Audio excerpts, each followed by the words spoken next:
we've been covering this over the past week or so. And again, this is also another story, I think, that is just not getting the attention that, and, I guess maybe a large part because of the Russia-Ukraine thing. But when we'll talk to Alex Pareene about, to what extent the Supreme Court will play a role in the midterm elections. It is not a direct issue obviously for members of the House, but control of the Senate is a big deal when it comes to the Supreme Court. And the Supreme Court has allowed Texas, we've talked about this, to pass a law, find that they can essentially abridge a constitutional right. It is still a constitutional right, according to the Supreme Court. That may change. For women to get an abortion and have unfettered access to that abortion, unless there's a compelling state interest, a very compelling state interest. But the Supreme Court has basically said that right can be abridged if it is done through essentially civil lawsuits. And now we're seeing a proliferation of these types of laws around the country. We talked about Idaho at the beginning of the week. We had some questions as to whether Idaho purports that a rapist cannot sue a woman that they have raped over the victim attempting to get an abortion or getting an abortion. But it's just the rapist.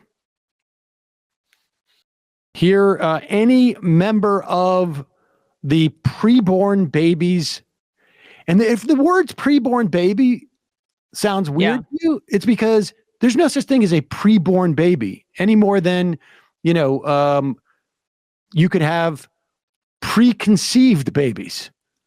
Right. But here is Idaho talking about the Idaho legislature talking about who can sue the victim of a rapist. This is compiled by the Recount.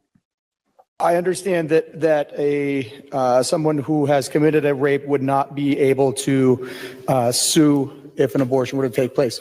Would a family member of said rapist be able to sue? Would they have standing? Down to 21.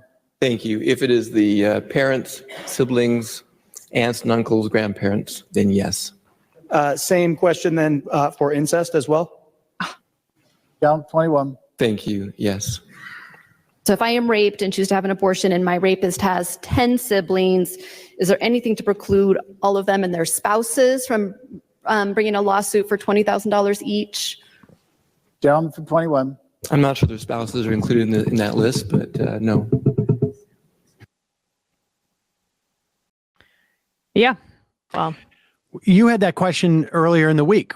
Could you have multiple people sue a woman who has gotten an abortion?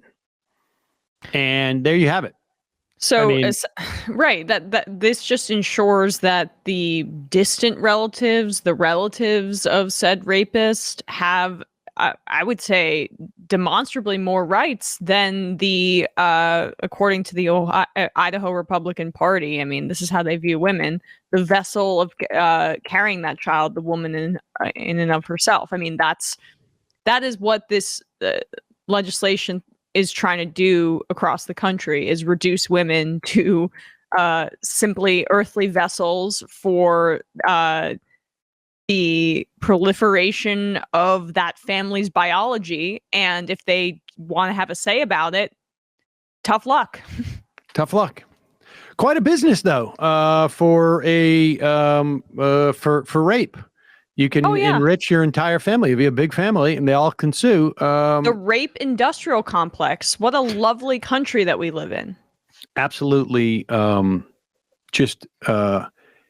It's absolutely, it's absolute lunacy. But we're going to get a lot of this, folks. A lot of this. And it's going to, like I say, it's going to be ugly. Like, this is also sort of shocking to me. And maybe they're talking about it and we just can't hear it. And this is also part of the problem with like doing this type of messaging, is that it drowns out other things. we played a clip of what's going on in Idaho. Same thing's going on in Tennessee. We've seen in Texas this past week. It's over. Like the whole Texas law that is going to, there's two parts to it, essentially. One, it makes it almost impossible to get an abortion in Texas. I mean, people have worked around it, but this is just like phase one of that impossibility, because next stop is you can't go out of state to get an abortion. Next stop is you can't get it through the mail. Anybody finds out about it. But this creation of the citizens vigilante force, essentially armed with lawsuits, is going to stand. We're like, the idea that the Democrats aren't out there right now saying this is about the fall, because when you have a Supreme Court, we need to, this is about the courts. This is about maintaining majorities. It's just astonishing to me. I mean, look, I have been wondering what to make of this since the Dr. Seuss cancellation thing a while back. But like, Democrats have so thoroughly decided that anything they can construe as being about the culture war is a loser for them to talk about, that they are abdicating any responsibility to actually fight, to make these, to fight this stuff in public. And then I'm not saying Democrats at the state level, because they're doing their best in these places, I think. But I think that they have entirely abdicated the fight nationally and are not making a sort of national narrative out of what's happening at the state level in all these places. And I will acknowledge the Biden White House put out one very good statement about the Texas trans kids, the horrible law there. But obviously they're not making speeches about it. They're not going on TV to talk about it. I mean, they're just not. The theme should be, instead of the idea that the dominant narrative right now in terms of the culture war is Democrats have gone too far because they're grooming our kids to be gay and transgender, which is the dominant narrative right now, right? They have moved on from CRT, and you can see this, the dominant narrative is this like sort of like broad-based, they're coming for our kids. CRT also is like associated from they're coming for our kids. The gays grooming and the transgender grooming, they're coming for our kids. This is what they're focused on. And it all funnels into it. And the idea that the Democrats can't come out and point to a law that is being promoted in multiple states by Republican legislatures about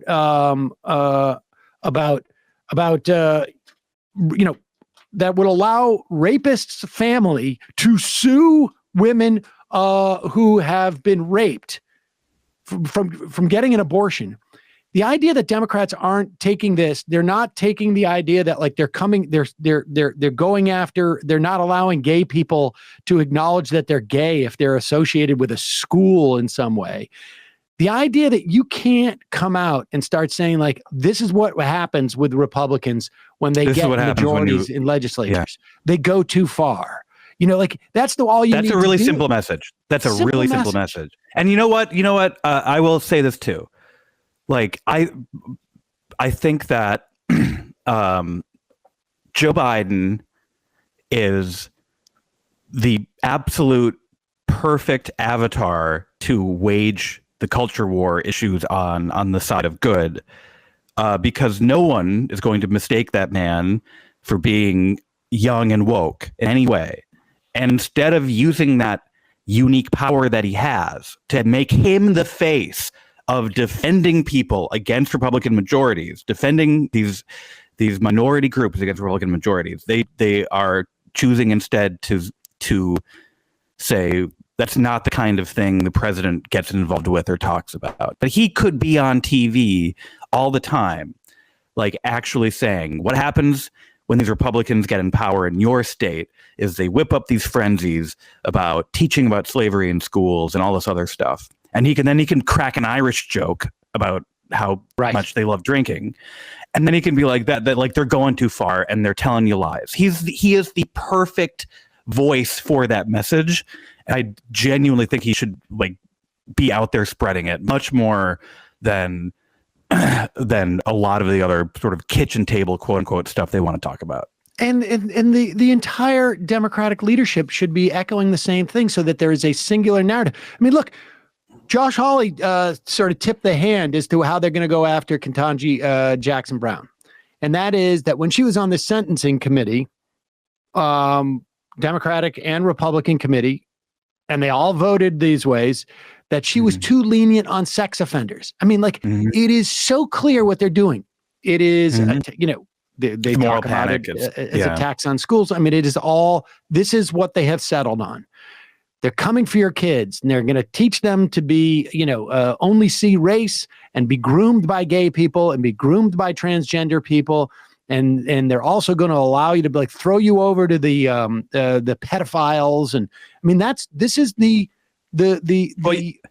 Sam, you know what I think part of it is? I do think like especially for Washington lifers, I think it's a really sincere belief that social progress is a ratchet that only goes in one direction. And I don't think they see how much of a backlash period we're in right now, right? Like I think they see this as an aberration or just like a weird thing that's happening. And I don't think they get that we're in a genuinely frightening backlash period of reactionary, racist, anti-LGBT mood right now, being driven by a minority, but a minority with too much power. But that's the point, right? It is a minority. So like when we talk about how they're not seizing on this nationally, I mean, I don't know what the polling is on this, but it's got to be, and again, there are limits to this, but this should be a layup for everybody in leadership. I mean, abortion rights are popular. Gay rights at this point in this country are popular. Maybe they're afraid of being ahead of the country on trans rights. I mean, that's pathetic, but that would be in keeping with the Democratic Party. But I don't understand how you don't capitalize on this, as you both were saying, just based on the raw numbers of how people feel about this. They're blocking the COVID relief, and you go out there, Republicans have gone too far. You give them a little bit of power. I mean, we all want to keep our masks off. We all want to, but we can only do that if we have contact tracing, if we can get you the monoclonal antibodies. I mean, this is all, it seems to me, to be just sort of like, this is low-hanging fruit, and they just will not go on the offensive. And it is there, it's really, man, I'll tell you something. If I had a button that could put us like 7 years from now or 8 years from now, so that like this generation of Democratic leadership is gone. To a farm. What's that? To a farm upstate. Yeah, exactly. I mean, I would press it in a heartbeat. And it would cost me my 8 years too. I want these 8 years, but I'm not going to lie. That's part of the deal. And what's infuriating to me is that they don't seem to like.